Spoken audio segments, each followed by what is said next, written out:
Joined by Freak and DoubleLift to talk a little bit about Game 2. What a game, a base race to close everything off. And I kind of want to talk about how the two teams and the two team comps worked in the favor of both squads as we went further in the game, because when it comes to team fights, the Walking Zed going off that comp should be able to win.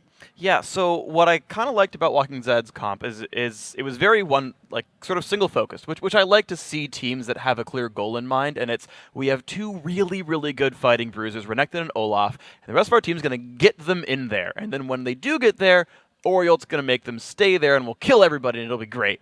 The one thing I kind of didn't like is that there's pretty severe diminishing returns on movement speed. Once you get past 490, your move speed gains are cut in half. So when you're stacking that much haste, you're not getting that much more off that last incremental bit of speed. I would have rather seen a little bit of crowd control come out from one of the other champions, like maybe a Leona instead of Karma, for example, because one problem they had was actually keeping targets down. Yeah, and like the biggest thing to me was just the AD choices. Sivir, obviously top tier, probably one of the most broken AD carries right now, just because of her utility. You saw her ulti have such a big impact. And even though Orianna would just constantly be getting hooked and dying before the teamfight even really started and be doing almost nothing, you'd see Walking Zed like come out of a teamfight okay. Like they didn't get aced, and everyone's so fast they can just kind of run away and only die a few times.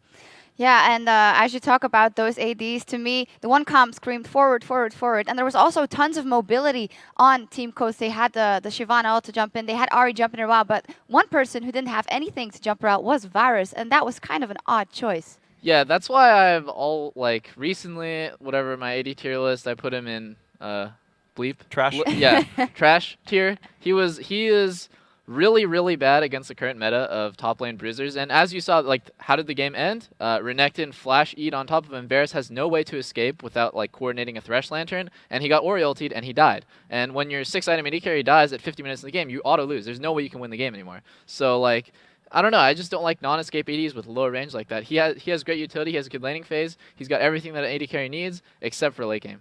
Yeah, so actually speaking of that kind of situation, we do have a replay for you guys. We can get that on your screen. It was actually a team fight that Coast did win because it's actually WizFusion not getting caught by the Oriole, and it's really cool. So this is kind of what I wanted to talk about with the Walking Zed lineup. Let's play the replay and watch what happens. So TWZ runs forward, but all they can do is run. And really right here is where the counter engage. So pause and look at this, right? Bishu is out of position. The tank line ran to chase things down because there's no CC until the bodies get there. So the front line must overcommit, which leaves the back line open. Bishu gets ulted. He's going to take more crowd control to the face as well as this fight goes on. Let's roll the clip. And Double, if you want to walk us through what happens to Bishu here.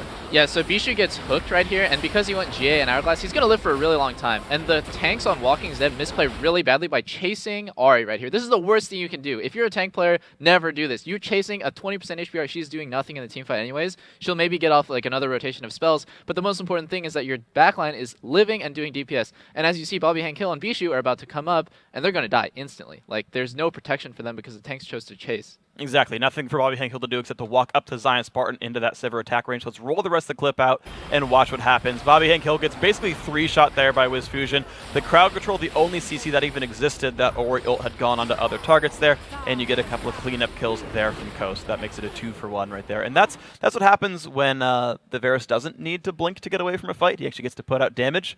But you're right, when he got caught in the game-winning fight at the end there's not much for Coast to do.